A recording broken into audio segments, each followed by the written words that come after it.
Thanks for taking time to listen to this episode of the Real Rescue Podcast.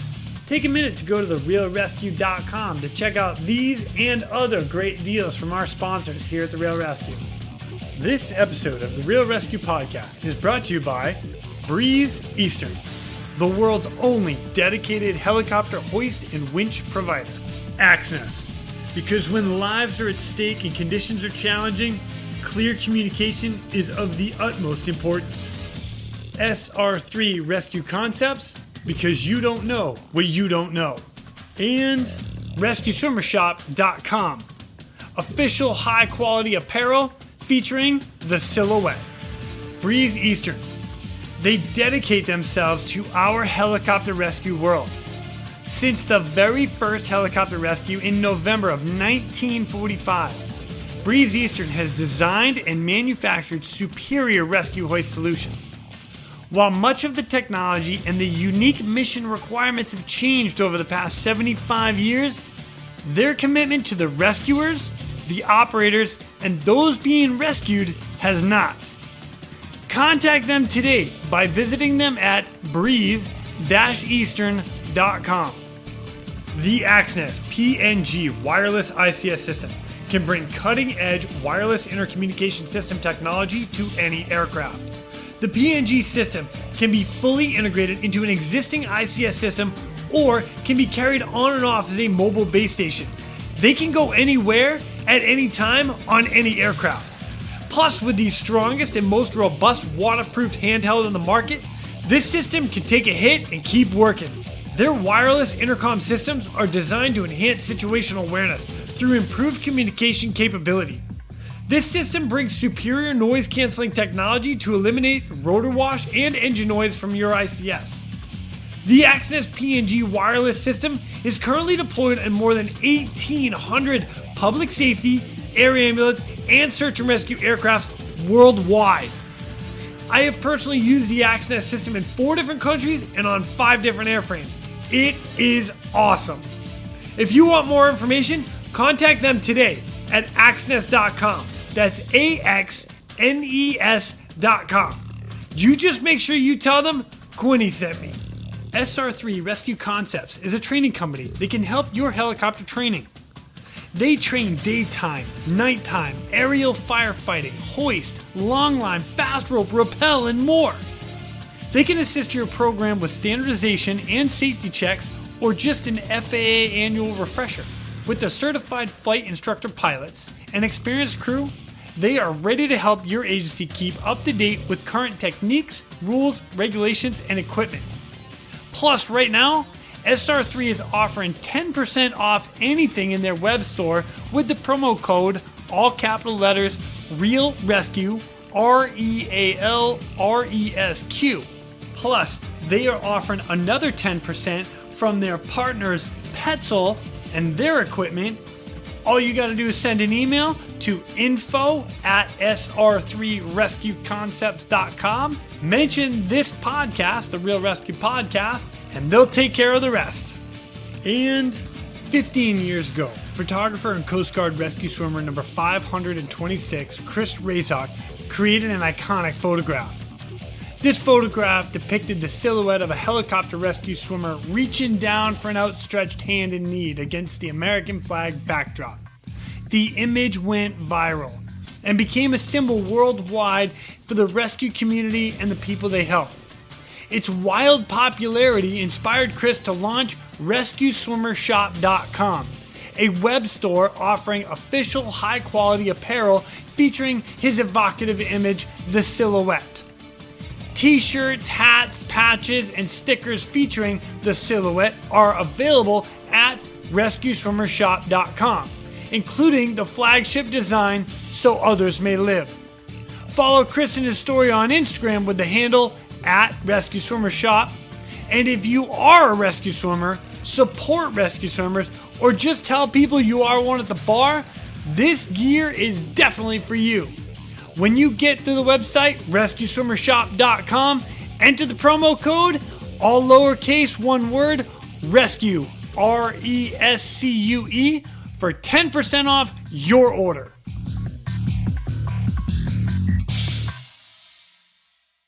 On June 1st, 1982, the Finnish border guard created their rescue swimmer program.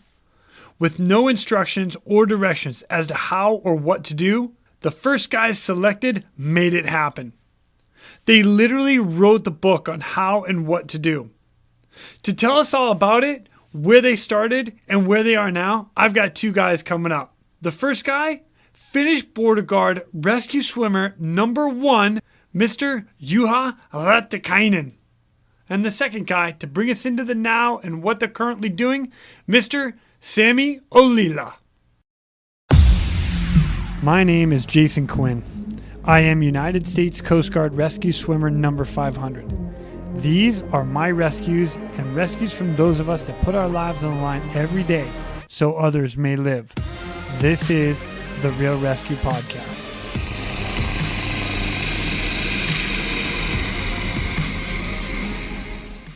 Ladies and gentlemen, welcome back to this episode, a little special episode of the Real Rescue Podcast, because this episode is going to be like a little combination of an asterisk, and yet we're going to have an episode because I've got a guy that's going to tell some crazy stories, and it's going to be amazing. So let me first introduce you guys to our guest, Juha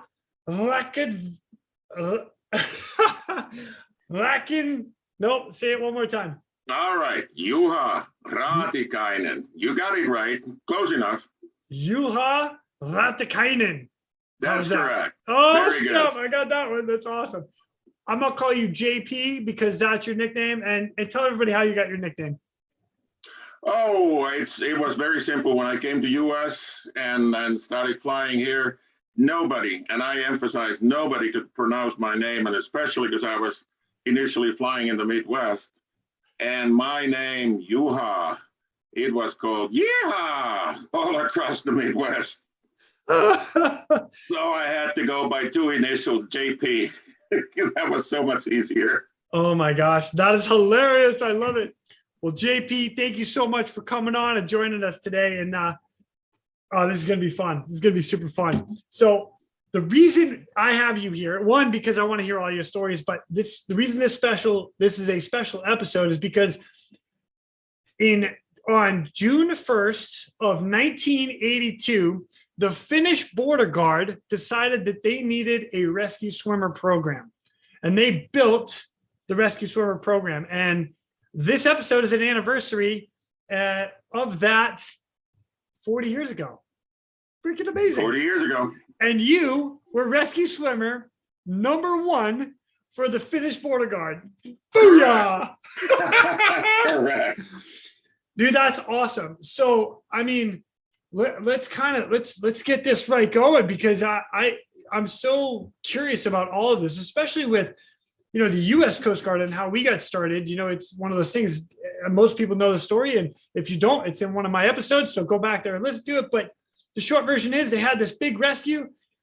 Coast Guard couldn't support. A whole bunch of people died, and they were like, why couldn't we go in the water? Poof, rescue swimmer program was made. So what for you, right? The Finnish border guard, why was it created? Why did they create the rescue swimmer program? Well, first of all, back in 81 and early 1981, they established the border squadron, which was essentially supposed to be the rescue squadron for the nation. We didn't have, except we had scattered 3 Akustapel 206 helicopters for, medivacs and things like that, scattered all around the Finland. And then they realized that we are completely incapable of doing anything with the ocean rescues. Absolutely, there was nothing we can do about it. So, of course, they got the pilots from the Air Force helicopter squadron and from the private side, and they established the squadron.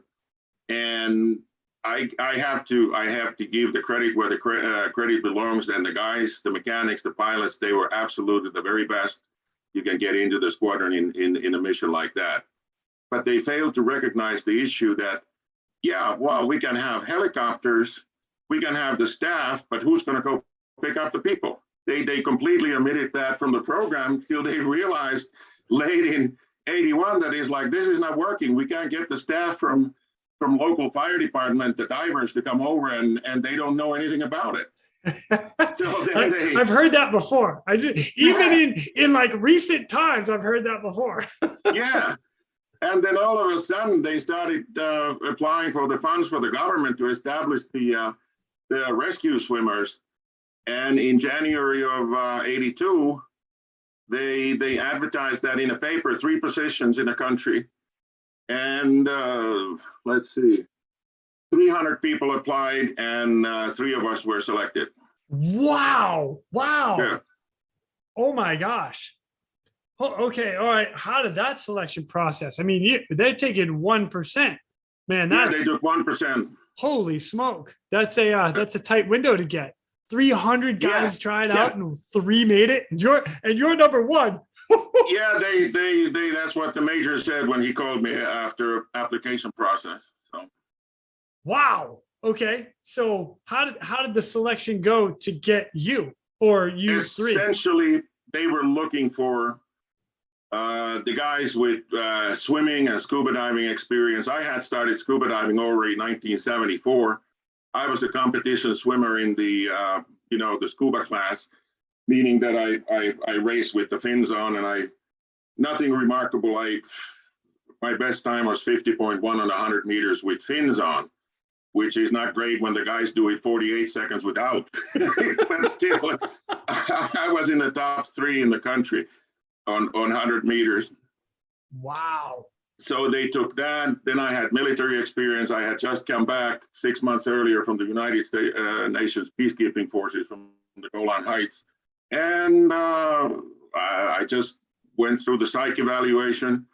They did the usual, the running, the sit-ups, the push-ups, and of course the swimming.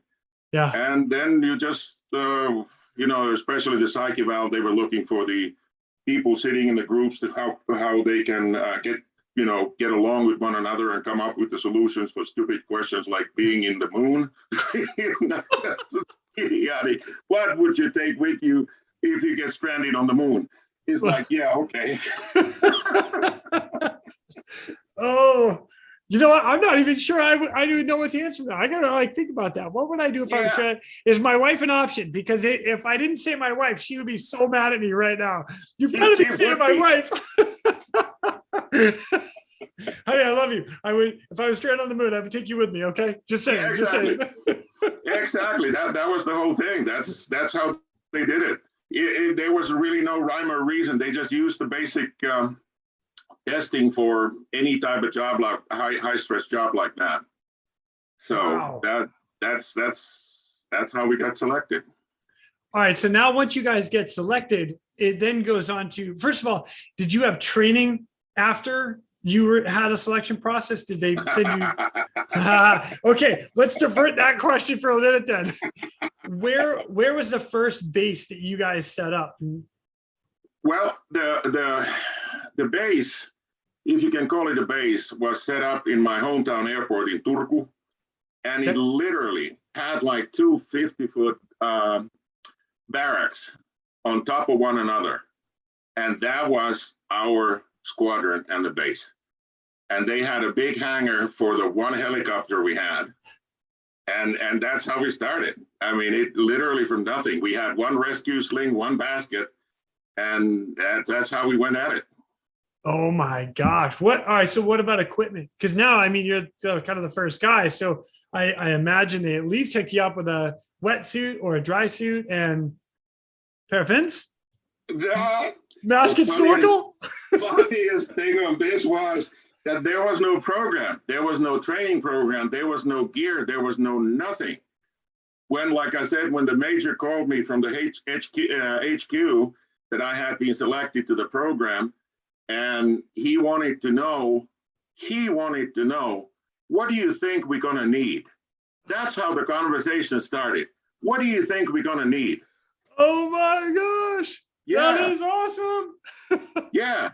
And I told him, I think I'm going to need a new Lamborghini and a Bentley to get, that's my duty car. Yeah. I told him, he's like, what?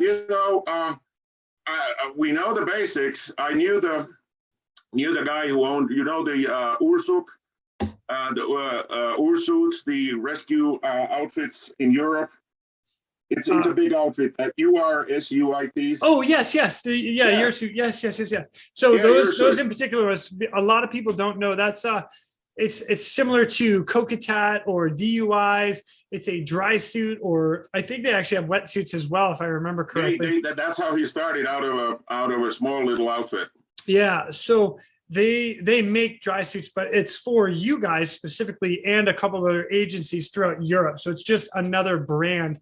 And they actually do a lot of support for Eurosa. So they throw a lot of support over those guys. Correct. Yeah. Correct. So I knew the owner from early 70s already. And I just essentially told the HQ that it's like, I can go talk to him and see what we can do.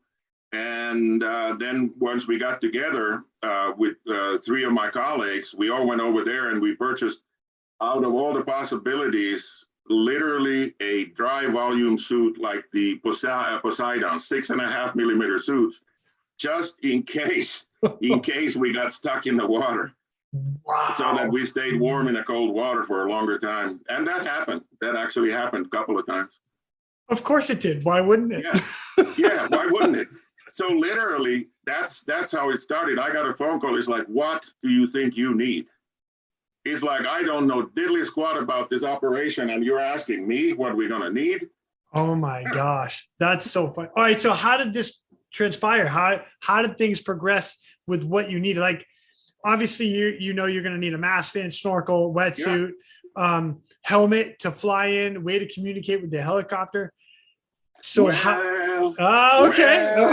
Well. I'm getting ahead of myself. My bad. We reported for duty June 1st. And that happened to be, needless to say, the anniversary date for the squadron the first year.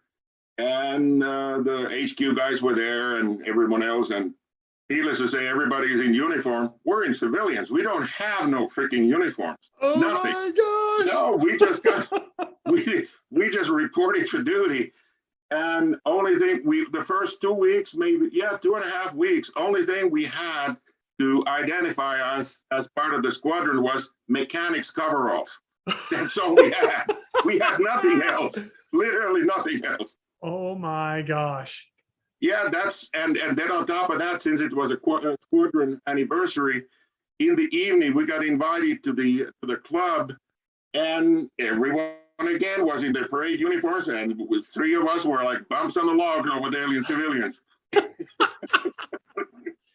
Oh, that is, you know what? Way to stick out like a sore thumb. Hi, I'm the new Exactly. Yeah, it's like, hi, I'm new. What? Oh my gosh. Then me and my colleagues, as we got the okay, we went and ordered the suits, the fins, and picked up our own masks and snorkels. And when you said helmets, we didn't have no helmets to go in the water with, so we had to improvise. Like, we improvised on everything. We started using hockey helmets. Oh my gosh. Yeah. That's actually kind of brilliant. Like, we threw hockey helmets are pretty them. badass. Yeah, we threw reflectors on them and put them on, and that was our helmet. And of course, in a helicopter, we had those big ass Gentex helmets, right, for communication, but communication between us and the helicopter didn't happen during the whole time I was there, because we couldn't get a functional system. And the whole, when you brought up the training program, there was no training program. There was nothing. We were just thrown right under the skillet with the fire underneath and developed the program, how this is going to work. And we had no information, nothing on how things are supposed to work. No seminars, no nothing. Wow. All right. So are the 3 of you guys, the 3 rescue swimmers, you guys are all together at the one base? Of course. And then, all right, so you're just kind of feeding off each other and saying, hey, what if we do this? What if we do that? Yeah. Exactly. Oh I had great companions and colleagues. And like I said, everybody came up with something. It's like, no, let's try this, and then let's go do this. And that's the only thing we got out of the squadron, because I wrote reports to the major in charge of the squadron that we did this and this and this. We need to do this and this and this, so we can get proficient in this and this and this. And we need night exercises. We need this and this. And he was excellent in terms of yeah, we can do this, we can do this, we can do this, and we got our training in, and that's the whole thing. And for the guys going back to 40 years and thinking of the equipment, we were using ex-military Russian Mi-8 helicopters in the rescue missions. Wow. They were really not geared for, they didn't get civilian certification in Europe, period. And the Coast Guard got a special permit to authorize a civilian registration for these helicopters, but they didn't meet European standards. Oh my gosh. Yeah, that's what it was. What a way to get started. It was fantastic. It's like, yeah, here is the job, develop it. Wow. You know what? And there's like so much of that, which is kind of cool, and so much of it that's really scary. And the scary part is you don't know what you don't know and what you can get hurt in. The cool part is, like, as you learn, you're like, oh, hey, we get to try like a double free fall. We get to do all this cool stuff and say, yeah, that's probably not smart. Let's not do that again. Yeah, exactly. There were a lot of things. And then, of course, the pilots needed training in terms of getting us to the target and getting us on a deck. And the cheapest, of course, the way to practice, they took the Coast Guard 30, I think they were 35 footers and relatively narrow rear deck, and try to put us in there. And it's never good idea to practice with a live crew, literally in a situations like that, especially when we get started. Yeah. So I was on a sling and going down in a relatively heavy seas, and he got me on a back quarter of the rear deck, actually. And then the vessel fell in the bottom of the wave, a big wave. So needless to say, he didn't compensate, or the winchman didn't compensate. I took off like a freaking bullet. Oh. I had 2 seconds to lift my knees up, or I was going to take that radar antenna with me.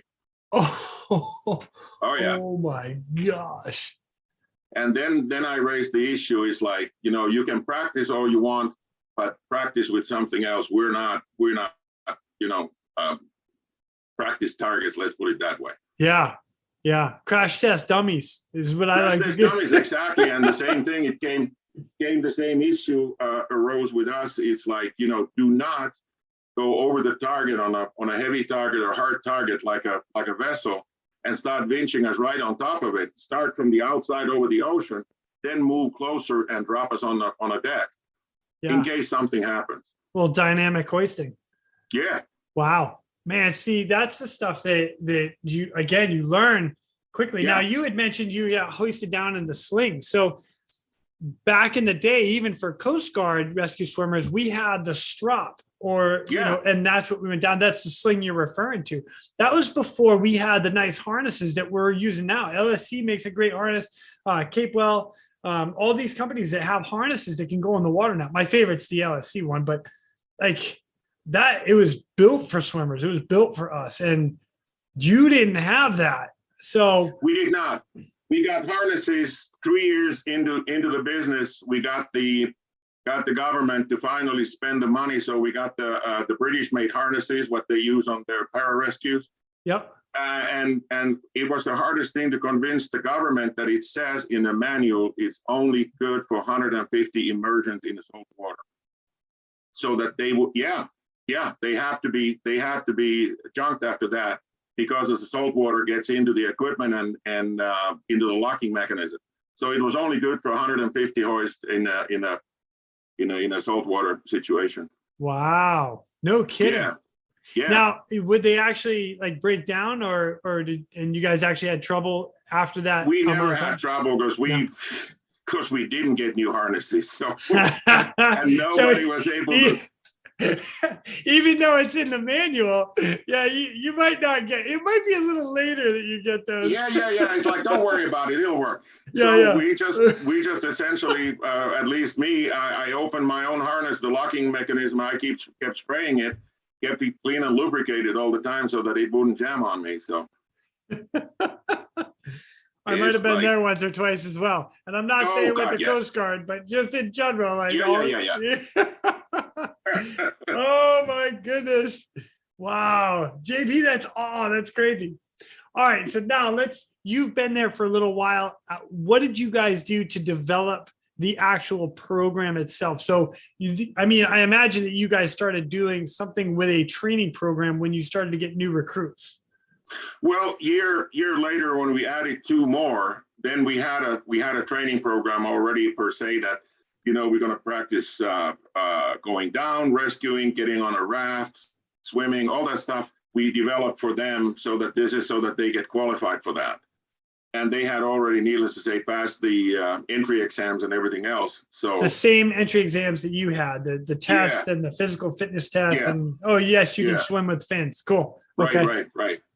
Wow. Those were 2 of my friends that I had known ahead of time already from the scuba diving circles, and now we had a crew of 5, so we were able to rotate the scheduling and everything else.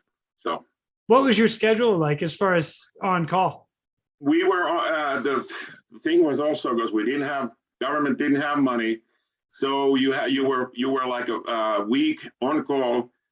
You worked during the day, you were on call, then you got home, you had your radio, and then if the alert system went off, then you had to drive 35 minutes to the airport to get ready to go on a mission. What? Oh my god! They didn't want to pay anything extra, so you're home. That's kind of cool and kind of a bummer. Yeah, kind of, but you can be in the movies and all of a sudden your alert system goes off. It's like, excuse me, I gotta go. You're in the middle of a good party. Oh man. Oh yeah. Wow. That's crazy. Okay. So at what point did the program really start to take off for you guys and it started to build it where you actually have the, not only the recruitment, but the training side where you get the new guys into the pool, going through training and then come to a helicopter and set up? Like it's starting to get a little more organized. When did that happen?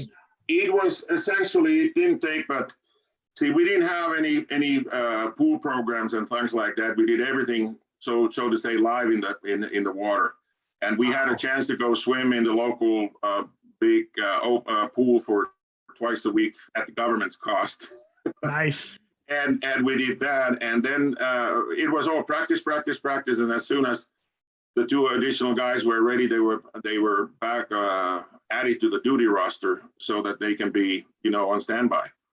And we just kept on doing what we were doing. And there was really, after that, there was just a standard program. What we were doing is like, let's go on a practice mission. Let's do practice mission. Let's do practice mission after a practice mission. And that's the only way we got proficient on getting it done. And then on top of that, we started doing exhibitions like in the summer, big marinas, big beach areas. We set up a target over there, and people are announcing that. It's like, oh, there's a rescue coming in, and we did the helicopter rescue. Boom, boom, in and out. Looked good. Got the government support, a little more money, and things like that. So people got to know us. Wow.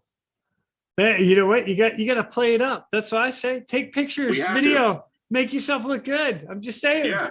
Pose. Get my good size. Come on, JB. No, we had a good one. And it was one of those massive summer things going on in a nearby city called Naantali, outside Turku. And wait, say that one more time. Naantali, outside my hometown Turku, where the base was. Okay. Yeah, I'm not even gonna try. Yeah, that's all right. And we came up with a good plan. I was gonna be the drunk in the crowd. I had my suit underneath my rain gear, and I had a big ass hat on. Then I was carrying a plastic bag with a few bottles clinking in there. And then so that people saw me, I stopped once in a while and took a big sip out of the, looked like vodka out of the bottle. And then the guy was announcing something on the stage over there. I went over there and told him, he's like, hey, I'm going to go fishing now. I'm going to go fishing. So I staggered down to the dock, got on one of the rowboats, took a couple of more swigs, and then started rowing in the middle of the bay over there. And then supposedly I fell off the rowboat. And the same few minutes later, the helicopter comes over, my friend comes down, picks me up, and we're done. Oh my gosh. Oh, I love it. What a good, that's so fun. That's a blast. Yeah, so we got publicity out of that one so that the people recognize it's like, first of all, don't drink in boats. And we so anyway. Yeah, that was fun. Wow. Oh my gosh, that's awesome. All right. So is there anything else you want to tell us about, like how it all started and where things happen, or can I get into a little more of like you specifically? That's essentially, in a nutshell, like I said, we had to get all the gear ourselves. We didn't have uniforms. We didn't have this and that. And we had one basket, one rescue sling, and that's all we had. We rotate every time we rotate the helicopter. We had to take those two things out of there because we didn't have anything else.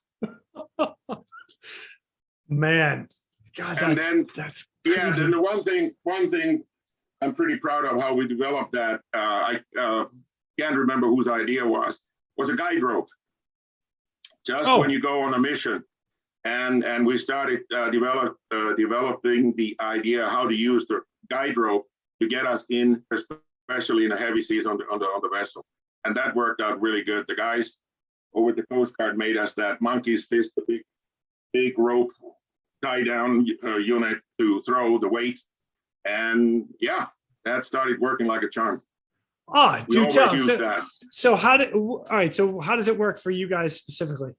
It's essentially, you're going down, you have the most of the rope in your left hand, and then the loose part with the weight on your right. And once you got close, so you can sling it, you let it go, aim the target, and start releasing from your left hand so that you hold on still to the left. And this way the guys can catch it, there's enough loose, and then you have a contact with the target.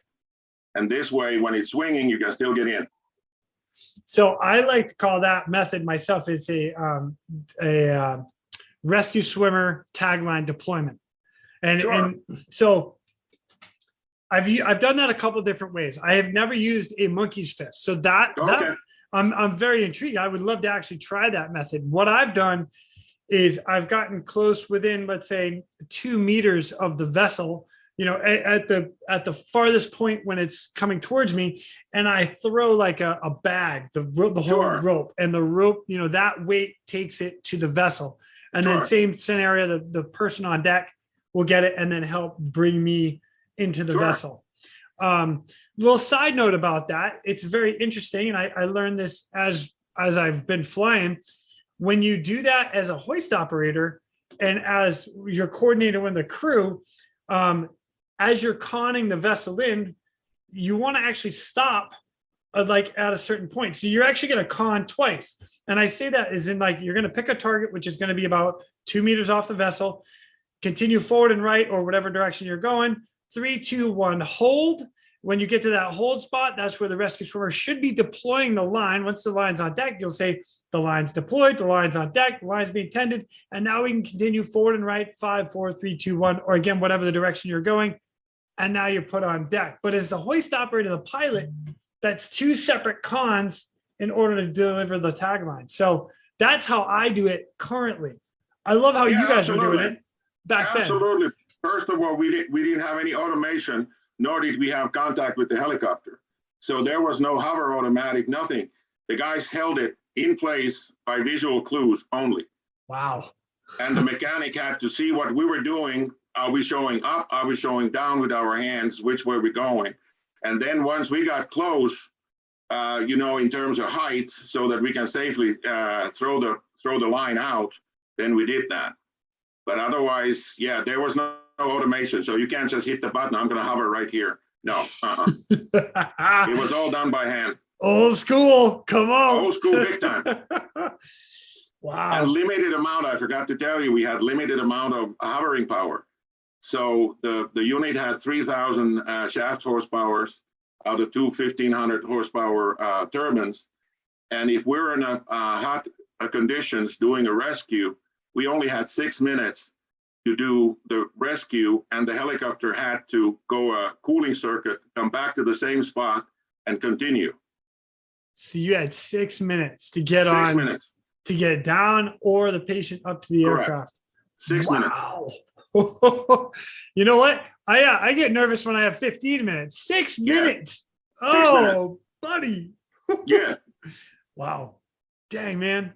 And then on top of that, when we got our civilian registered converted helicopters, and by the physics, 3,000 horsepower lifts 12,000 kilograms. So they loaded that helicopter up with the radar operation desk in the back, extra fuel tanks, and now we were at takeoff weight was at 11.5 from 12,000. So needless to say, you lose one, you're not going back down. We had no margin anymore of error of any kind. Yeah, a controlled descent to the water. Oh yeah. Yeah. Oh yeah. Dang. Yeah, right. Unfortunately, talking about descending in the water before we move on, right before, like month and a half before we entered service, we lost a helicopter in a cold ocean, because they did not know that time that this helicopter had a massive design flaw, so that both fuel tanks feed one center tank that feeds two engines. And when that main line from that collective fuel tank froze in cold conditions, it shut down both motors, and the pilot had to make an emergency landing into the ocean, and we lost one mechanic. Oh, man. Yeah, that was a month and a half before we entered service. Before you guys as rescue swimmers got into the service. Yeah. Holy smoke. Wow. And then, so then, I mean, at that point, like, what do you do? I mean, you don't have a swimmer or a crew back at base. We didn't have anything. They got rescued eventually by Air Force. From the guys had to swim in a freezing conditions into the island, because needless to say, the suits, the ocean sea suits, what we finally got to use in the service, they were, I don't know how freaking old those things were. They leaked. They were horrible and just totally useless. Wow. Yeah, oh man. Yeah, that was the unfortunate thing before. Wow. Jeez, oh man. Like we always talk about stuff like that as far as, going in and even the old school stuff. And now all the new equipment that we have now, new technology, it helps and hinders at the same time. A lot of that. Wow. Dang. All right. Next question for you. Yeah. So while you guys are getting set up, different things with the Coast Guard. So one of our jobs as Coast Guard rescue swimmers, we had to maintain all the survival equipment throughout the base. And some of the aircraft stuff we would do, post-fight, through fight, whatnot. What were your collateral jobs? Did you have any? All right. JP, I'm loving this, right? Yeah. So after that, now that's actually a good dogleg to this conversation. After that accident, what caused the mechanic to die in a code of hypothermia was that we had life rafts that didn't have the underwater inflating step. So he couldn't get on it. So that was the first thing what they did. They started looking for new life rafts, and ended up with the Beaufort company out of England. And they came over with the new rafts, inflatable underwater, step and all the equipment, sea anchors, everything was 2 chambers, everything else. So anyway, very nice setup. And then of course it's like, well, there's those guys, they're not doing anything. So let us train them to service these life rafts. So we had the guy from the factory and gave us a 1 week training how to service these things with all the equipment. And he did it, of course, he's in English. He did it in English. So I was translating to the other guys. It's like, yeah, this is what we got to do. This is what we got to do. So it's like, it was lovely. All right. So welcome to Aussie Tech. All right. So we actually probably got that from you guys. That's good. I like that. Yeah. So then the other thing was, is like, well, those guys are still not doing really anything. So let's train them to do, go pick up the mail.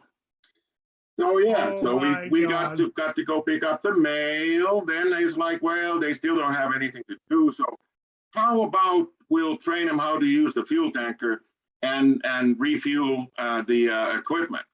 So we were tanker drivers after that. So, you know, we did that. Then we did snow plowing in the winter occasionally, at least I did with the tractor.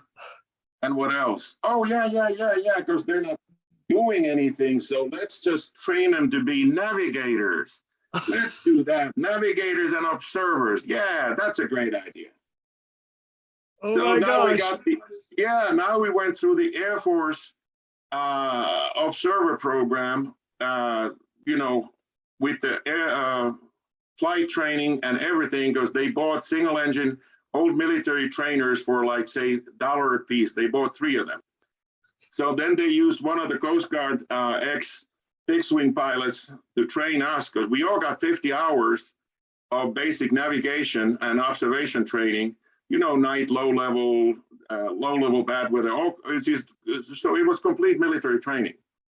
And yeah, we flew the airplane, we landed the airplane within a reason, if he figured that we're doing good, because it was the basic training in case the pilot fails to return. So we had to handle the aircraft. So everything except the final testing we got done. So that's what got me to get into the flying. I got the bug. It's like, yeah, I want to fly now. This is BS. You give me the training and now you don't get me the license. It's like, come on.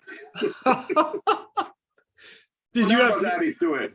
Did you you went and finished the training on your own and got the certificate, obviously? Correct. Yeah, I came to US back in '85, and I'm actually flew 32 years. I'm an airline transport pilot. So love it. Anyway, love it. Then of course, then we started flying as a crew, because we had fixed wing airplanes to do the ocean patrol. So we flew in the twin engine Navajo P-831. And we did the patrols just about every day. So they made sure that we're not just sitting on our asses and do nothing.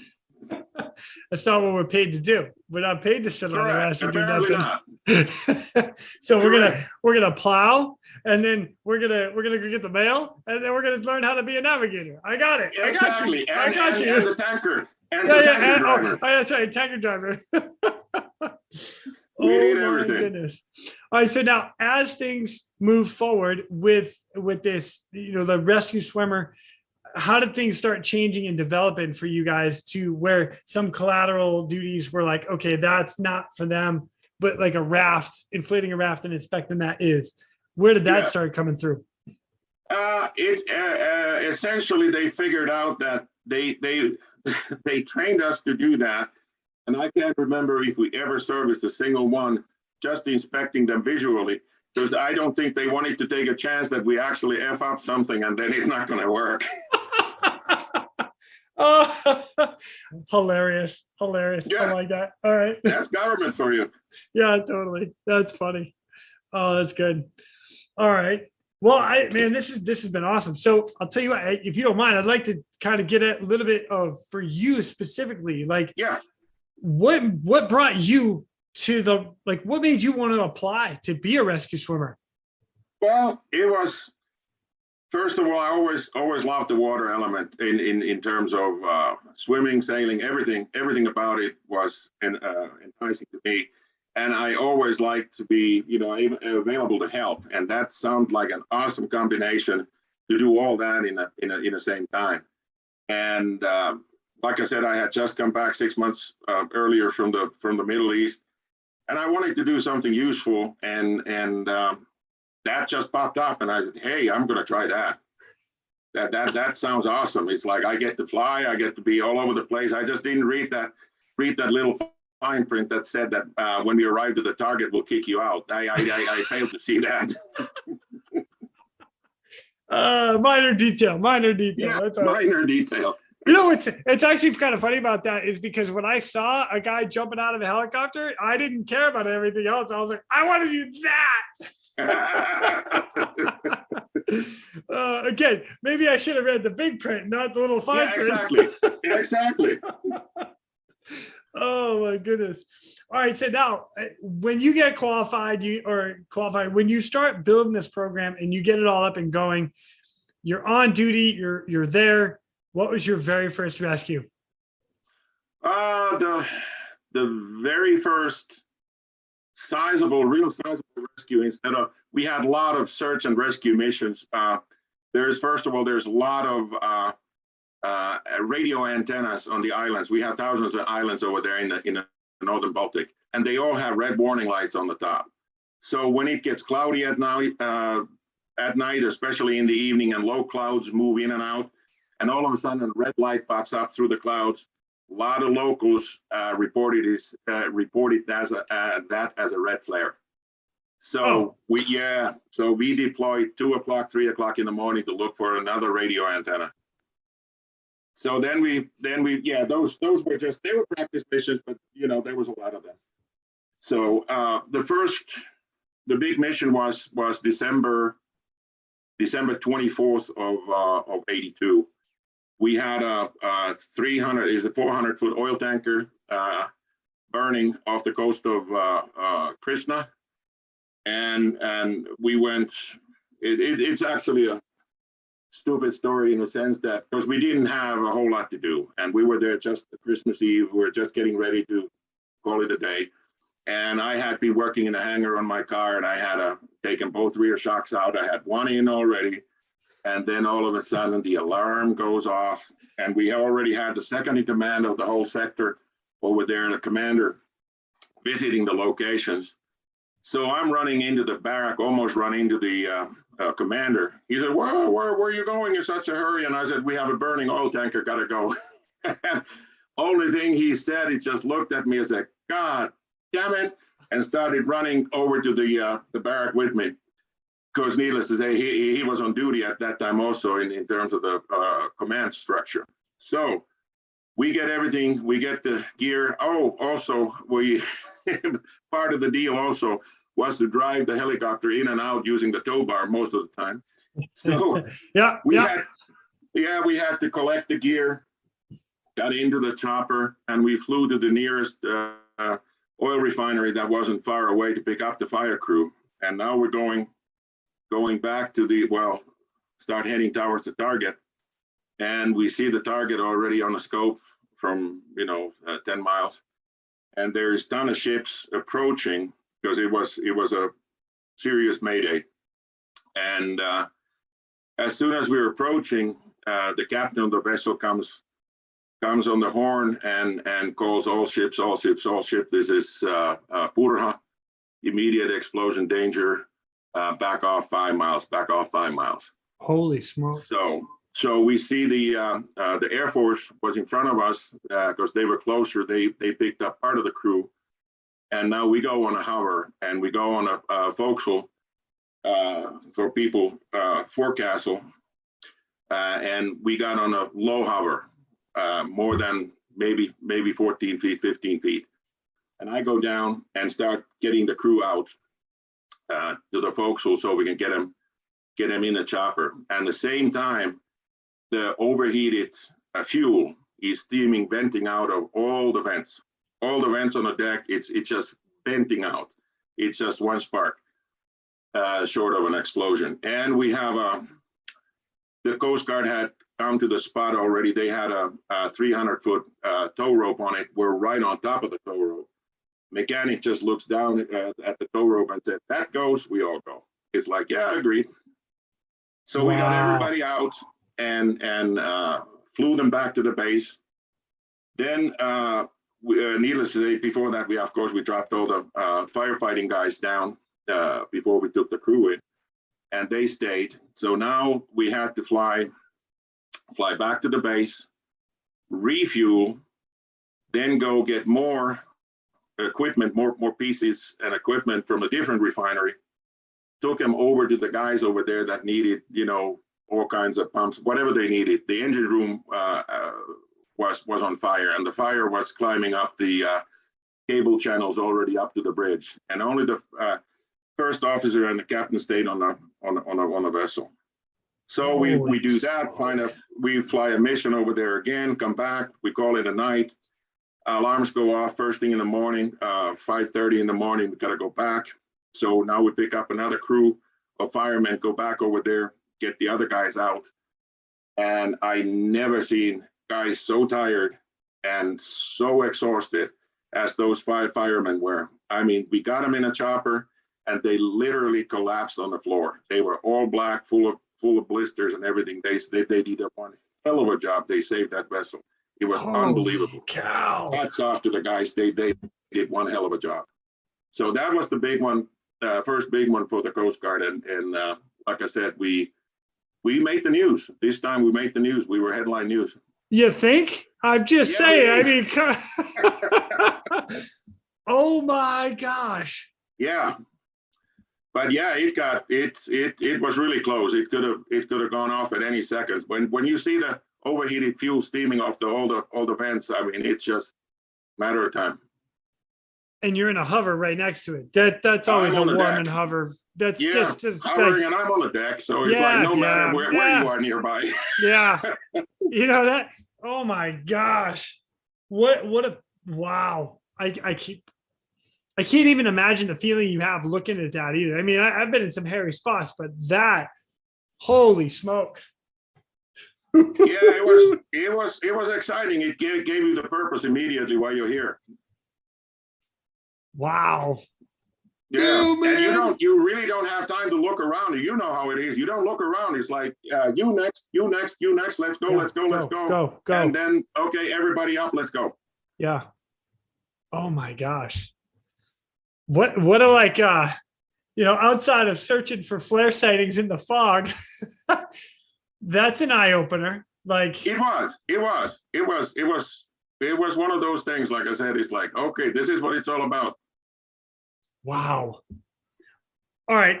Follow-up question with everything that built with so you have all this work that you've put in the past X amount of months trying to put a program together. Again, you started in June. So you had June, July, August, September, October, November, into December. You're talking, 6.5 months, just about 7 months.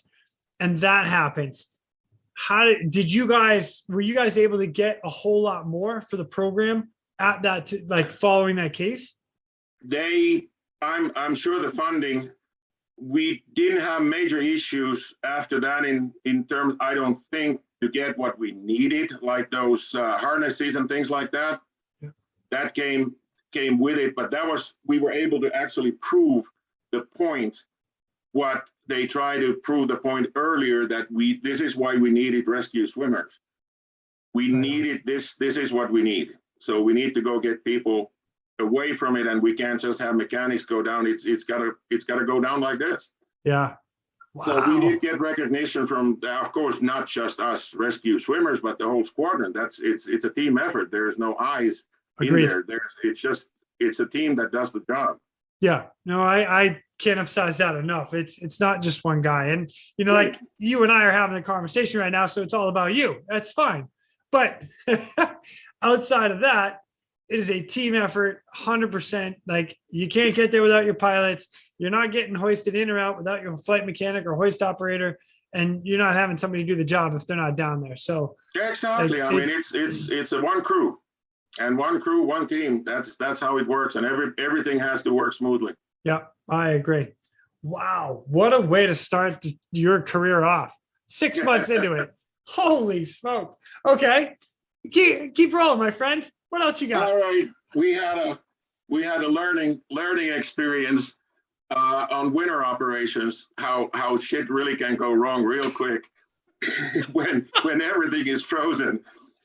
And we had a mayday call from a German dry freighter coming into Oh, they were maybe 30 miles off the coast, and the captain had a heart attack. So now me and my buddy, we both got on a chopper just in case we knew we might have to haul him. So the guys land on a frozen freighter, literally, frozen decks and everything else. We get out with the stretcher, and instead of the boys waiting for us to get clear from the prop wash, what do? Take off. Take off, and we take off like freaking bullets skating on that ice with the stretcher. And only thing that saved our bacon from going overboard was the crewman who caught us coming off the container, the decks, falling down another 10 feet, and geez, that would have been ugly. Oh my gosh.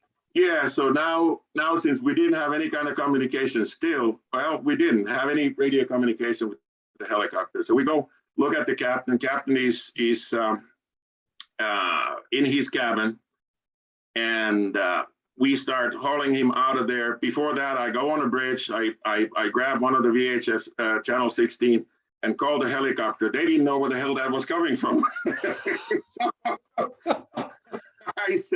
I told him, it's like, how about now we get on a deck over there and you land on top of us, and let's do it this way so that we don't fly overboard.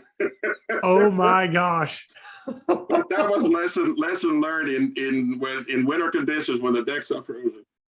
Wow. Yeah. Oh, that was funny as hell. So, oh my gosh. All right. Another follow-up question. With everything you guys went through, you're starting to get case after case.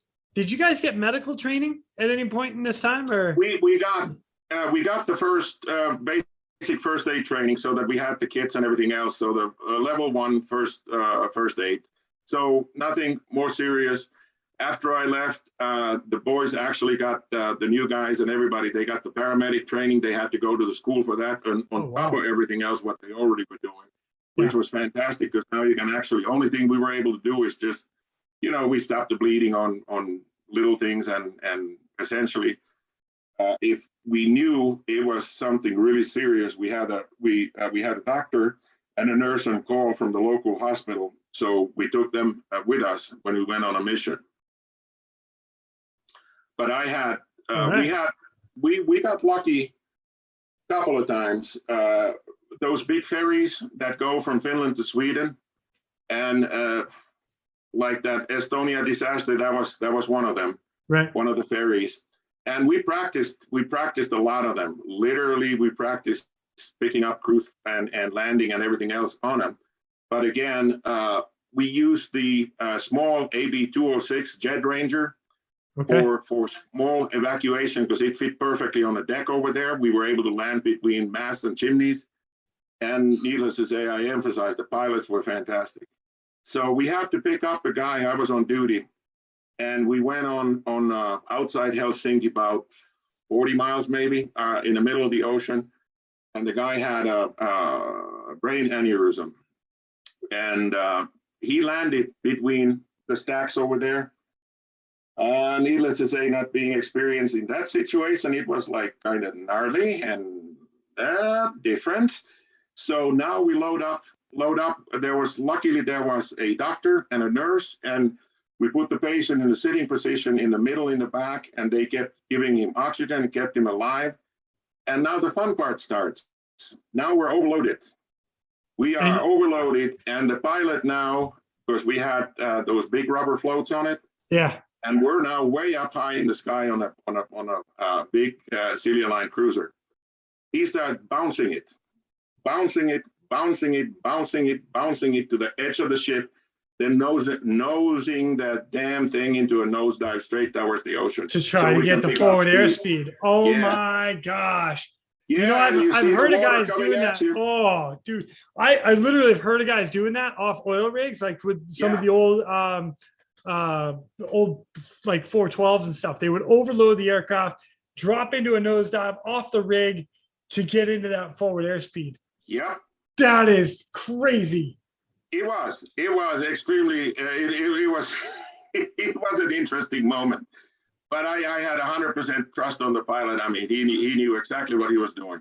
That was just an awesome experience. Yeah. The similar thing happened to me, another medical thing. We had to go pick up a patient, but that time, a person was on a stretcher, and they had a doctor and a nurse over there, and now there's no room for me anymore. So I'm staying on the ferry. So I got a free cruise out of it. Yes, please. Yeah, exactly. So I'm there with the crew, and crew wants to know, is like, you want to eat something or drink something? It's like, what do you want? Can I get something with an umbrella in it? That's all I need. Oh yeah.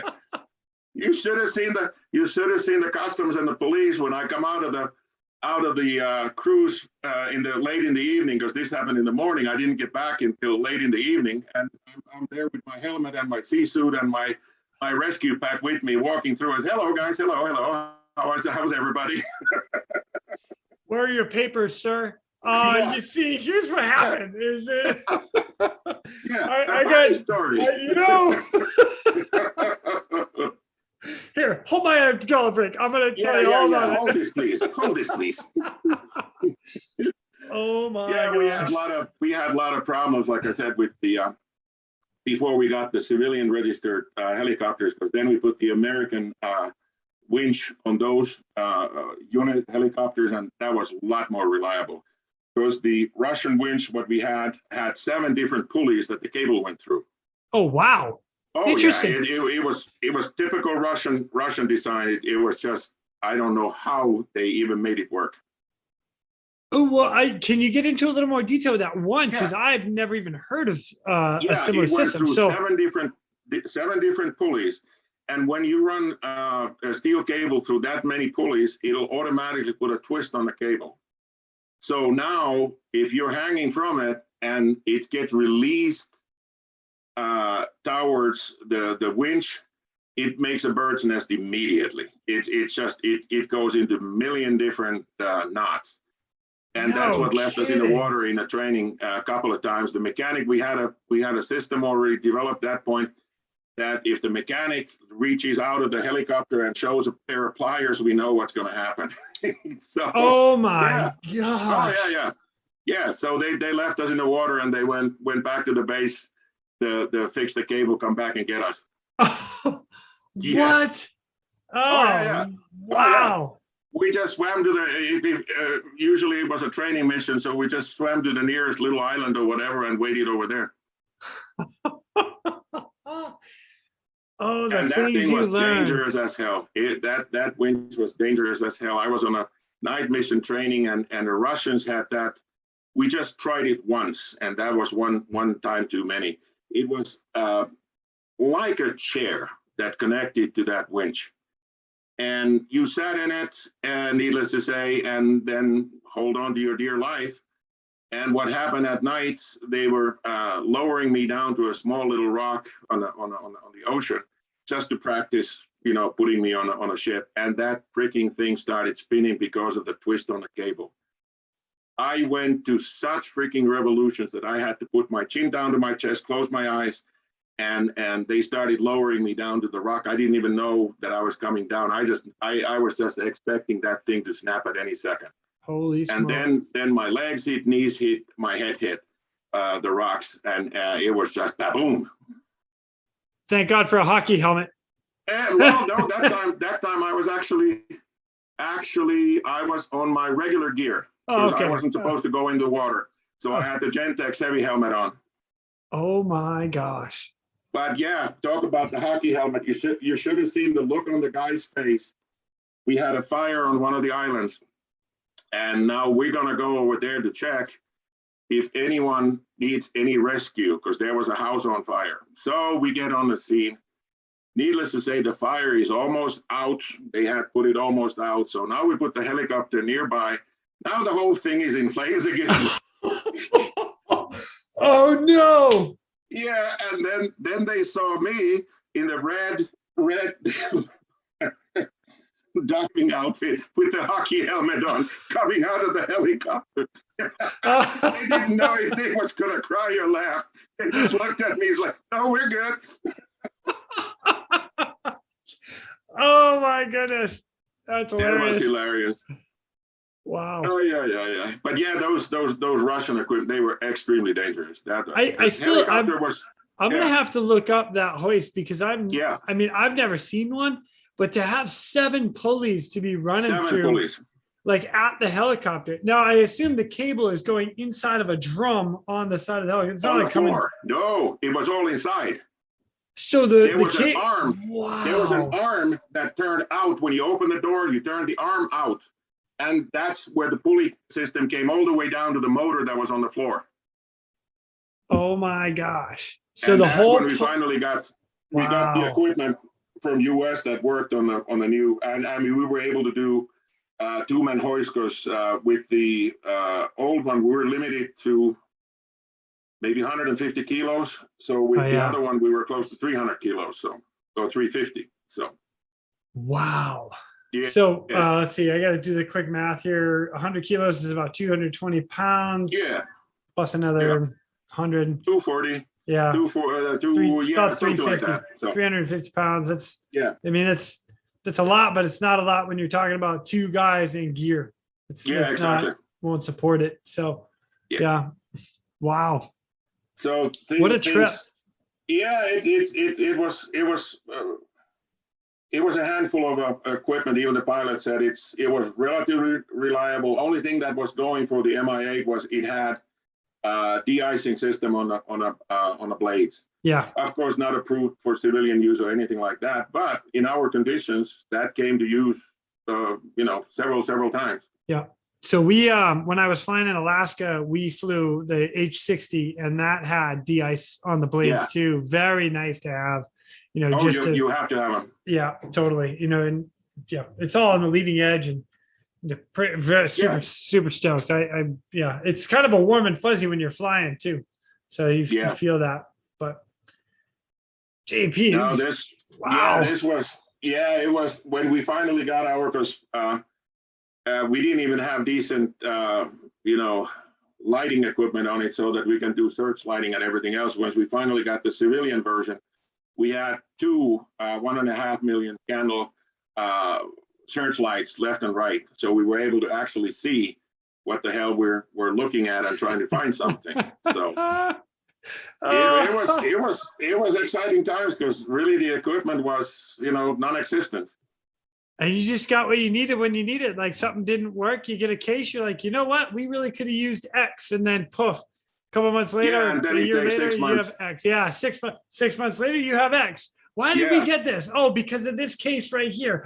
Oh yeah, now I remember. Yeah. And once we got our civilian equipment with those lights, we went on we had to go in the middle. Oh, it was December, I believe. We had to go on a mission to an island. There was islands, big ass islands. They had cars. They had kids who drive cars, and with alcohol involved and everything else. 2-car crash, bad. We got in there in the middle. We had to go with now we have the radar operators desk in the back that we were trained for. So that was our job as a navigator. So now we're sitting on a 12-inch screen over there with a plotter, plotting our heading and target. That was our job now also. So we were navigating to the target, and the same way we practice, we literally went to the lighthouses or whatever, and we were reading from the back, 3 cables to the target, 2 cables to the target, 1 cable to the target. And if the pilot says, not in sight, pull left, climb to 1,500 feet, heading so and so and so. We did that just like a radar controller in air traffic control. That was our job. So we got on a mission. I'm targeting us because the weather was bad. We had to use the de-icers. We got to the island, and by one miracle, all of a sudden the clouds break, and we see actually the island underneath us. So now we're landing on a soccer field, and the boys forget to turn the searchlight off. So there's a crap load of snow where we're landing, And now the searchlight, 1.5 million candle that burns right through, starts the grass on fire underneath the lights in the middle of the winter. So we took care of that. So we got the people, injured people on the chopper, and this one young lady had broken her back, and every time we hit a bump or anything in the air, she screamed. Oh, it was terrible. But again, now we're in the bad weather. We're trying to get back home trying to go directly to the hospital because they needed immediate care. So the weather is shitty. We got close to the city, and the guy said, we can't see worth the damn, we can just see some houses. And so I went up front, and I was telling them by visual clues, because I had lived there all my life. It's like, yeah, you're on this street now, go on this way, because we're trying to get to the hospital now, turn right. And then next thing I see is a church tower that is slightly higher than us. And I said, pull up immediately, turn left. So we had to go to the airport and have the ambulances meet us over there. And we had to shoot an instrument approach just to get in. We were trying. Well, good job for trying. I'm glad you missed the steeple. Like, that's not the way to get to church. Come on, JP. No, don't get me to the church on time, right? Wow. Dang. And another funny thing was, since we were now the official search and rescue mission operators, we got a ELT went off someplace in a central Finland. So from our home base, we flew over 2.5 hours to the base, and trying to locate the ELT is like, all of a sudden it's pinging right in the middle of the city. It's like, this cannot be, an airplane crash. So we come closer because the guys were ex-military and everything else. So they start doing maneuvers, turning left, turning right. We were listening where it gets stronger, where it gets weaker. So then I go down with the hoist and go down into the city, the suburb, and I have a portable VHF, and I'm shielding the antenna so that I can get the direction where it's the strongest.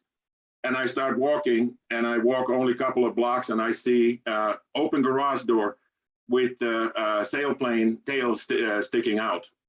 And I said, you have an ELT? Oh yeah, I have an ELT. Well, we came from 2.5 hours to turn it off.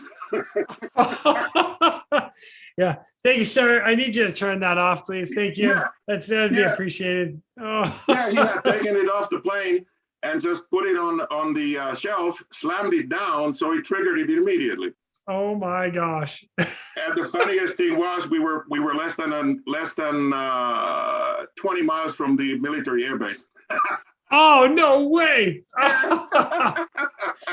Why didn't you call them? Gee, no, exactly. My exactly. Goodness. They had the Learjet up in the air looking for the same signal that was 50.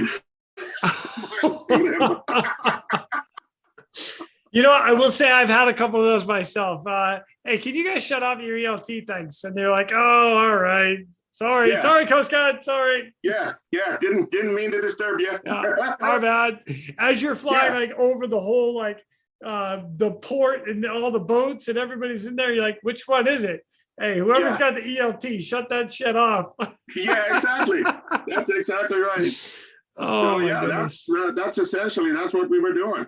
So, gosh, the stories are awesome. Like, wow, you totally had everything from start to finish. You were building everything. So I've talked to Sammy quite a bit, and him and all his stuff that they talk about now and what they do and the training and the equipment and the gear that those guys are running. I mean, you started that and everything that happened, and I look at the guys, Steve Ober and Butch Flight, the guys from my world in the U.S. Coast Guard and what they went through and the gear that we have now and the procedures that we have now. Everything happened because of X, and whatever that X may be, it's made it into something special and amazing now. Well, we basically we're in a stone age compared to the guys now. These guys, they know, they got the equipment, and their technology, their training is like 1,000% more than what we ever got. And my hats. You didn't even have a uniform. Come on, man. Yeah, you're wearing a mechanic's coveralls for 2.5 weeks. Yeah, that was lovely. Oh, I do. I'm with you though. I mean, like all the equipment that's out there now, I feel truly blessed at the fact that I'm able to fly with some incredible equipment and the techniques that we use and the strategies that we use. Like it was all learned from trial and error years ago, and we've just been able to improve and improve and improve to today. So, I'm one of those That's guys the whole that's thing. in the middle. You gotta get to the point that you minimize all the danger, what is inherent with the business. Right. And we said several times, about not hoisting over the hard ground if we don't have to. If it can be avoided, don't do it. After I left, year and a half later, my friend died from coming down from the chopper, fell 50 feet because the cable broke. It spooled it in, and the safety switch didn't stop the hook from going too far in, and he broke the cable, and he fell down and died. Oh, That's man. the only loss in our rescue swimmers in 40 years. Thank God. You know what? That is a tragedy. I don't ever want to hear that, but the fact that you've only lost one guy in all your stuff, I mean, there's something to be said about that too. Like you guys have, done things right. We like it. Yeah, like I said, our crews, because again, I can't emphasize enough that this is team effort, that nobody does anything by themselves, and I sure as hell could have done anything without a good team, and we three, when we started this thing, without us three doing it, it would have not happened. Man, I love it. I love it. That's so awesome. All right, JP, I'm going to ask you one more kind of follow-up question, and this will be it, Yeah. and then we can get out of here, because I've kept you for a ton of time, and I appreciate all of this. And that is, if you went back and did it all again, is there anything that you either would have done a little different, or things you would have changed, or just let it ride? What would you have done? I would have absolutely, if I'd known any better, but I was a young buck those days. It's like, you don't know how much you can ask, or what you can even demand. I would have demanded some kind of a training seminar with international operators who have been doing this, instead of us just jumping into the frying pan without anything. I mean, literally no knowledge of how this thing is going to work. And imagine that then within a year's time, now we were training other so-called volunteer rescue swimmers in the helicopter squadron in the military.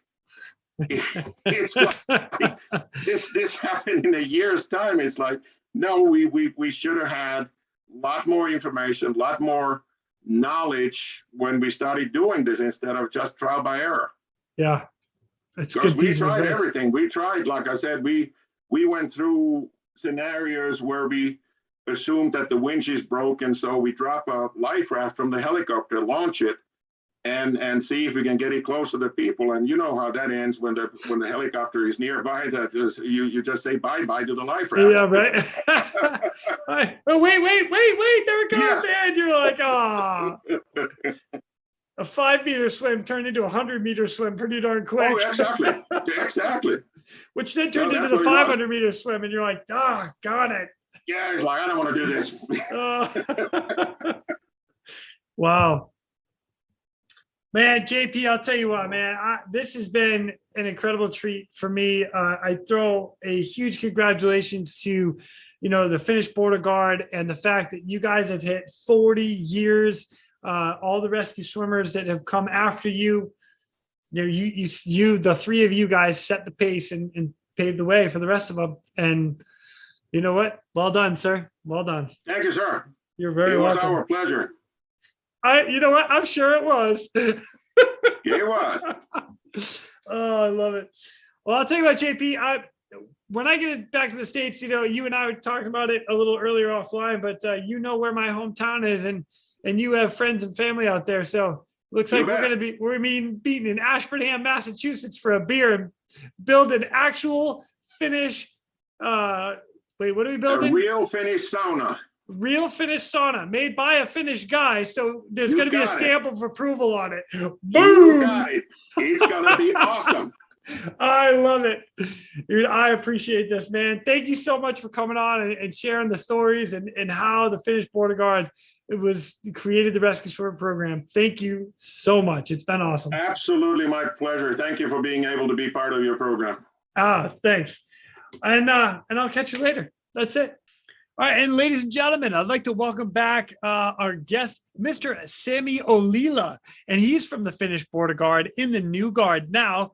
He was episode 30, so if you have not listened to episode 30 and you want to hear some great rescues from him, holy smoke, go back and listen to that.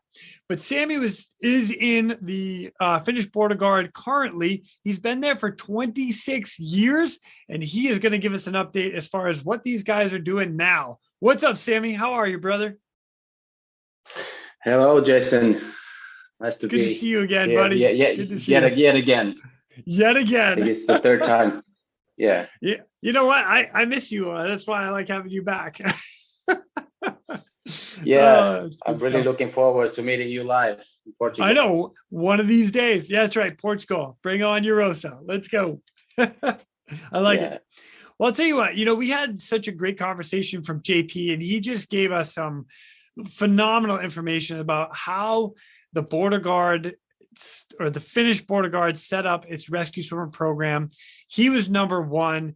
And some of the stories he was talking about, just, between gear and how he got thrown into the blades and just how it all happened. What I'd like for you to do is give us a rundown. How has everything changed and what does it look like now? Let's start with the recruiting process. Like JP he was like, yeah, go, and made it happen. What do you guys have to do now to recruit somebody to get in to be a Finnish Border Guard rescue swimmer? Okay, yeah. First of all, I also really enjoyed hearing this JP's podcast, and of course things have changed a lot from those early days. And if we go from the 80s to the 90s, when I started, the squadron was still recruiting rescue swimmers from outside the Finnish Border Guard, stating that those that were invited for the testing occasion, sort of, they were looking persons who had some sort of background in swimming or diving, so to speak. And basically, in my generation, all the recruits had a background where they had done their conscription in the Finnish Navy divers. And at that time, that was sort of the route to become a rescue swimmer in Finland. And going forward from there, the requirements have gradually become a little bit higher in regarding the competency in the EMS field. And that's why ages have come up higher, typically in what age the guys are or girls who come in. And, you mean when they can start? Is that what you're talking about? Like how old they can be when they start the program?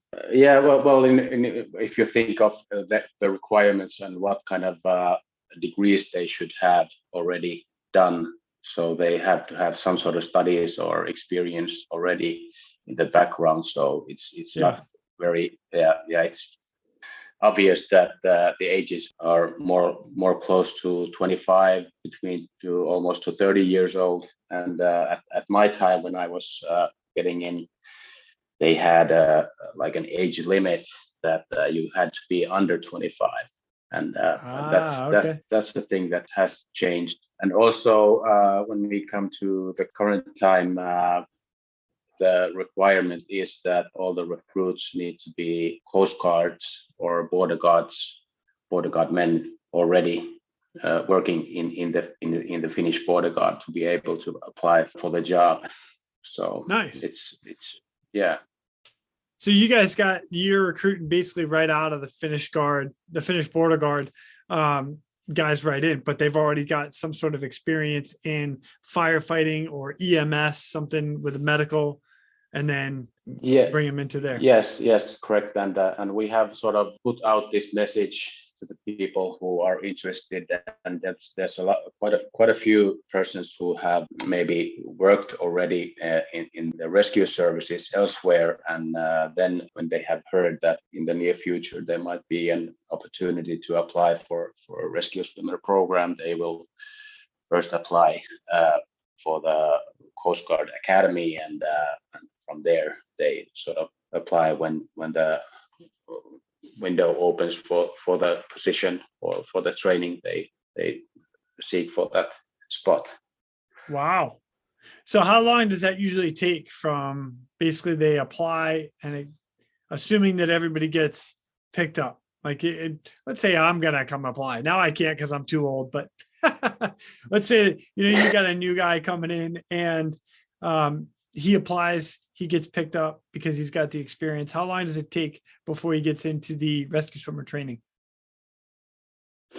That basically happens when we open up the recruitment and then make the selection. They start off pretty quickly, jump into the squadron, and we will start the flight training program with them. And the flight training program itself takes about one year or so. All the training is done on site, our bases, and because of it's based on the flight training program, we can't sort of recruit a big group of people to train. So it's usually like 2 or maximum 4 persons at a time that we train. Just 2 to 4 people that you train for a course of a year? Yeah. Wow, that's not a lot of people. Holy smoke. No. What happens if somebody gets hurt or something happens and they're not into it? Then you're down. You're going to lose people quick. That's wow. Yes. That's something else. Yes. Interesting. Yes, that's why the recruitment process is very important. That you make the right type of selection there. So, but we haven't had like people being left out during these flight training programs. That everybody that has come in from the selection, they have sort of completed their flight training and are fully operational after that. Everybody that we have recruited. Done. Yeah.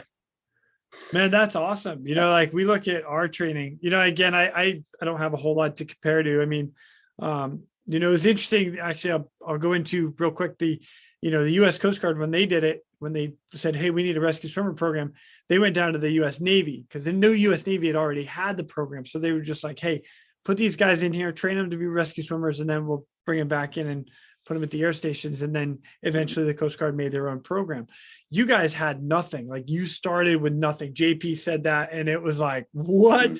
So now that you guys have a recruitment process for this, 4 guys to drop in, and you've got like that recruitment process has got to be legit in order to keep them all the way through the program. Well done. That's pretty awesome. Yeah, and it's a huge benefit that, as I told before, they have already some sort of background in the rescue world in general. So it's a huge benefit. So they're sort of not sort of new to the rescue side of the job. So right now you just got to make sure they're comfortable in the water. Yeah, nice. yeah. But that's why we have the pool tests that they basically they do give a good picture of how they perform in the water, and right now, starting from early this year, the Finnish border guard decided to bring out the Ursa PT in our recruitment test. So that's one which is element in the pool test that we are doing. Yeah, and that's a pretty legit test. All right, so now once you guys get to flight training and your rescue swimmer training, what does that entail? Like, you have a year of training. What are these guys doing? The flight training, of course, it starts with a week or two, like a theory session and some stuff in the hangar to get familiarized the helicopter that you are operating with, and also about the helicopter operations in general. There's the whole crew is sort of conducting these or working as instructors for the rescue swimmers. And the first theory part, they are mainly done by our pilots who sort of bring them into the aviation world in a sense. And yeah, and then Nice. then the actual flight training consists of all the possible scenarios or operations that we know of, that we are basically doing. So it consists of basic, like what you would be doing on a normal, like a surveillance flight or a search flight, or then doing some landings on some confined areas, or landings on ships, and then of course external cargo training. We can do those type of missions also, and bumping bucket flying, firefighting, and Wow. and then of course the winching part. And all of these trainings are done sort of in a duplicate manner. We first conduct the whole program on a daytime, and then they conduct it again on nighttime. So that's why it takes so long. That's awesome. And you guys have a set program, how, check boxes. Okay, you're going to do this flight, you're going to do this task, you're going to do this task, and continue Yes. on to get all the way through. And that's so different than when JP came in. It was like, let's try this and see if it works. All right, so now let's talk. Yep. Go ahead. Yeah, sorry. In that sense, also you can sort of identify the rescue swimmer in the squadron as a member of the crew, but it wasn't necessarily in the beginning. It was just a guy who was supposed to go outside and do the job outside. But now we think it as a whole. It's a crew who does the job. Oh, that's fantastic. Well done. That's a great thing to hear, that change. That's awesome. All right, Sammy. So out of curiosity, with some of the recruitment stuff, what are some of the important changes regarding crew installation, like with putting guys in and out? Initially, when JP were flying with the Mi-8, they worked with a 5-man crew, I believe. But most importantly, only one rescue swimmer on board the helicopter. And after we purchased the Super Puma, they installed this helicopter with a 5-man crew that had 2 flight mechanics on board and 1 rescue swimmer. And one major change was caused by the Estonia catastrophe, where they had multiple casualties in water and rafts, and had to work long hours in rafts and water. That the captain of the helicopter quite quickly realized that them being the first helicopter on scene, that they have to board the helicopter with another rescue swimmer, and to be able to work more efficiently and safer on scene. And after that, basically the crew was harmonized in a way that we now have in a 5-man crew, we have 2 rescue swimmers. And currently, as all the requirements regarding the EMS missions, the other rescue swimmer is currently required to have a paramedic license as well. But in a sense, we still think that there's 2 rescue swimmers on board the helicopter, but the other one sort of takes more responsibility regarding all the EMS stuff that we do. Right on. So the rescue swimmer takes care of all the patients and stuff, and now you guys carry 2 on board because you've got a bigger helicopter. So it's a 4-man crew or a 3-man crew in the back? It's a 3-man crew in the back. Yeah. 2 of them are rescue swimmers, and then you have the hoist operator. Yeah, and the other rescue swimmer should have the paramedic license. Yeah. Oh, nice. Nice. Wow, that works out really well. What a nice set of hands to have there. Wow. Awesome. Yeah. Yeah, and I could maybe we could see in that way also that regarding all the recruitment that we do, we sort of it's a very big benefit if you already have the paramedic license as you come in, and or maybe your studies are at the final stage in the future. I can see that both of the guys are paramedic licensed guys, the rescue swimmers that work in the back. Yeah, that would be awesome. I know I enjoyed working with another paramedic, especially seeing that I was not. Yeah. I was a rookie paramedic when I was in the back. So. Yeah. Nice. Cool. Very cool. So one of the other changes that happened, or that you guys have gone through, a big change as far as not only what you're doing on the hangar deck, but as far as, being part of the Finnish border guard. You guys are officers as well, or law enforcement. Yeah, you can see us as part of the law enforcement. In Finland, we have a very tight cooperation with other authorities, and like police and the customs, the Finnish border guard have a very sort of tight community, and this sort of brings out some obligations for the rescue swimmers also, and this wasn't always the case when I started the job. We of course were sort of Coast Guard officers as well, but we didn't carry any that type of equipment with us, and we weren't really tasked for that type of missions alone, where we would be confronting situations where we would be possibly had to use any kind of force. So this has evolved in recent years. It has evolved a lot, and now we have to undergo all the training that all the other Coast Guard or Border Guard officers have to go through, and with the yearly inspections regarding shooting and or using arms, to have the permission to carry arms. Wow. And that's awesome.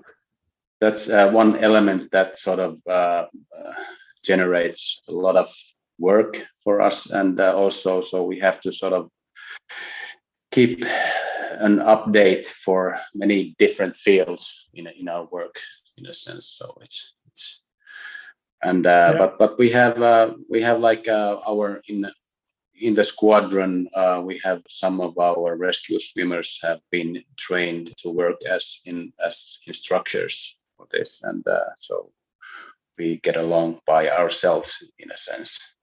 So that's pretty awesome. So when you think about that for a second, all of the roles that you guys work on or have, rescue swimmer, paramedic, air crew member, and now like law officer carrying weapons, you've got to get all your shooting training and oh my gosh, that is a lot.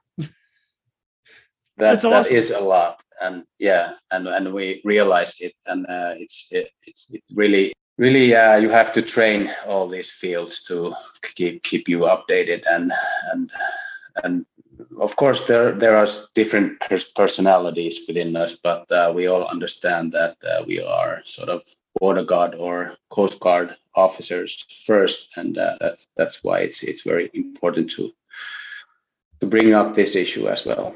Yeah. Wow, man, you guys have been given some roles. That's awesome. I love it. That's great, man.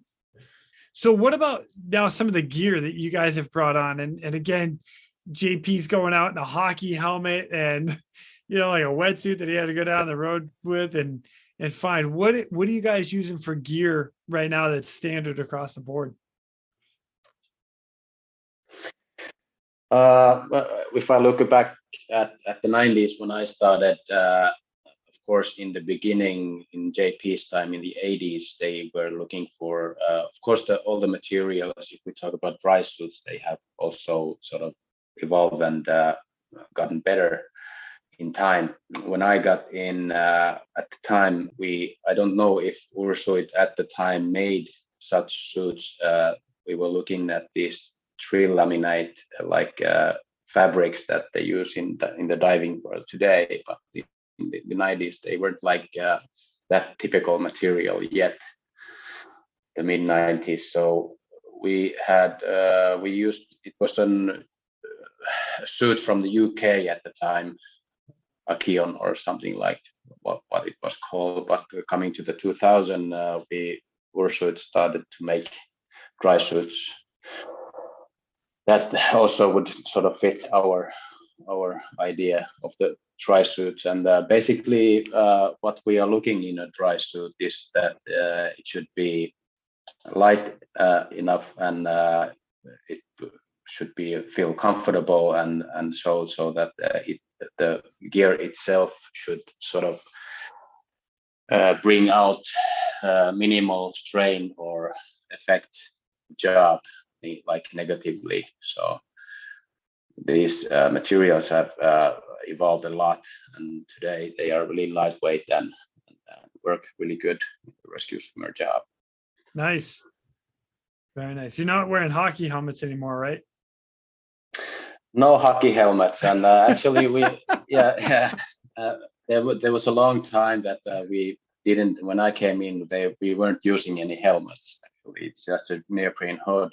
Just as we are speaking, actually, we just got back into the helmets right now. So there's a long period of time that we haven't had. Basically, some individuals could use a helmet, but it wasn't sort of a requirement. But now we are using the Upscore helmet and getting the radio equipment, also headsets for that helmet. So it's wonderful. It's good to hear. I'm all about wearing a helmet. Like as a rescueman in the water, I've seen stuff fall out of the helicopter, land right next to me. I'm like, that would have hurt. So I'm all for those that don't wear a helmet outside the aircraft. I would consider it if I were you. That's awesome. I agree. Nice. Terry, are there any cases that stand out to you as far as when, in the past 26 years that you've been there, that have made the changes and helped you evolve? I don't think I can remember that type of cases that sort of really changed any like our perception regarding gear or that type of thing. But looking at the times that we are living right now, one case comes into my mind that I actually did one in, I think it was early 2000 or something like that. I did a medevac from a Russian battleship in the middle of the Baltic Sea. So wow, that's like an interesting, nothing major in the job itself, but now that I look at this current situation where we are living in politically, so it's quite interesting to remember this type of case that probably wouldn't be possible to do right now. So yeah, no kidding.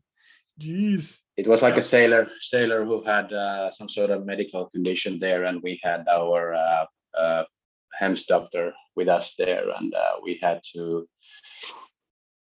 to sedate him on board the ship or start to stabilize him on the ship, and then we so the doctor would intubate him, and then we hoisted him in a stretcher. And there was actually one thing that relates to this. At the time, we didn't have any respirators in our helicopters, so we had to sort of manually ventilate them.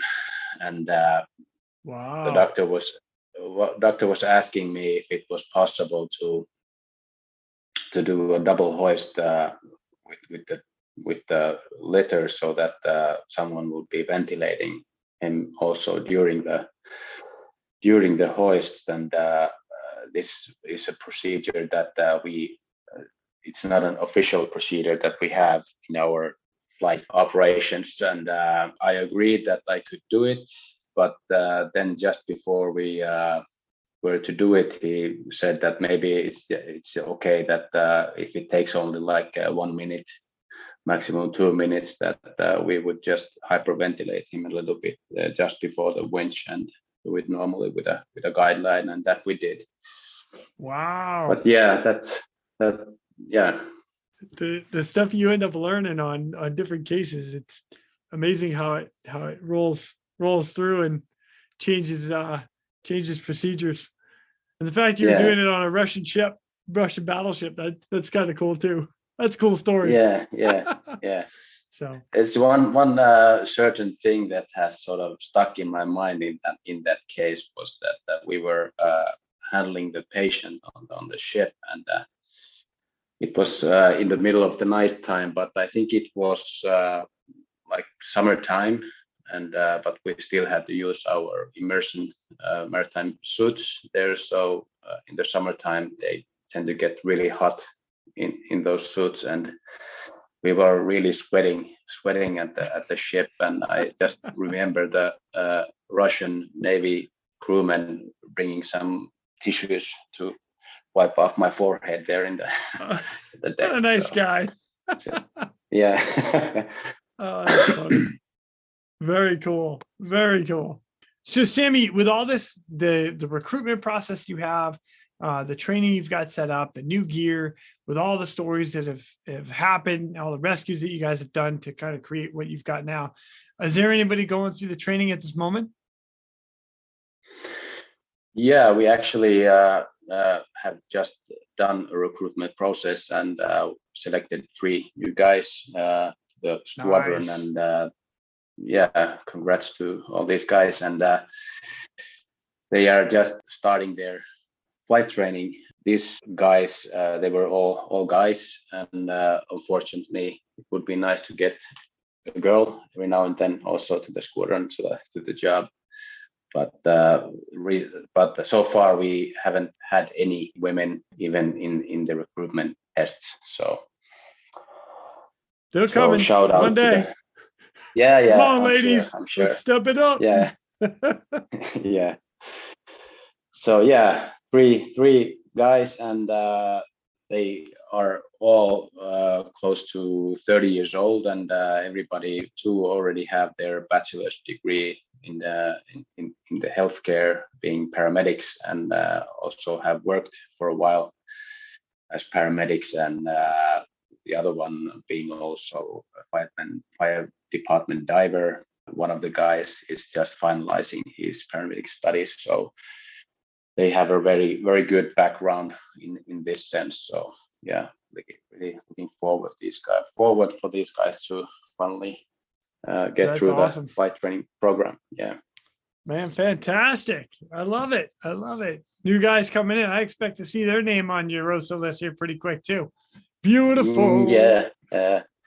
Let's go, boys. Make it happen. They have to, maybe they have to wait for a while to get that needed experience and that first case to be able to join. Yeah. Yeah. Gotta hold that right at that little like the carrot out there. So like, hey, when you guys get this, then you get this. Yeah. I like it. Sammy, thanks so much for coming on and really giving us an update as to what you guys are doing now. I love it. I love the stories and I love what you guys are doing out there. So thank you for sharing this. And I look forward to seeing you at the next Eurosa meeting. Yeah, me too, Jason. Really looking forward to meeting you. It's going to be fun. Too much of you online. We have to meet live. Yes, absolutely. We do need to make that happen. I look forward to it. Brother, I will catch you a little later. Thank you again for coming and joining me, man.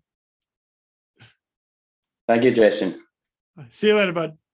And with that, ladies and gentlemen, we are out of here. Go. Thank you for tuning in. We hope you enjoyed this episode of the Real Rescue Podcast. Please take a minute to like, subscribe, and hit that share button. I'm pulling chocks and taking off. But before I go, if anyone out there has a rescue story they would be willing to share, I would be humbled and honored to have you on as a guest. Or if you have any questions about rescue or anything else we talk about here, send an email to jason@therealrescue.com. That's jason@therealresq.com. You can also check us out on our web pages, therealrescue.com, our Facebook page, and our Instagram page at The Real Rescue. Again, a special thank you to all of you staying on the watch today. Always remember, when that SAR alarm goes off, those in distress are praying for a miracle. They are going to get you. Until next time, fly safe and swim hard.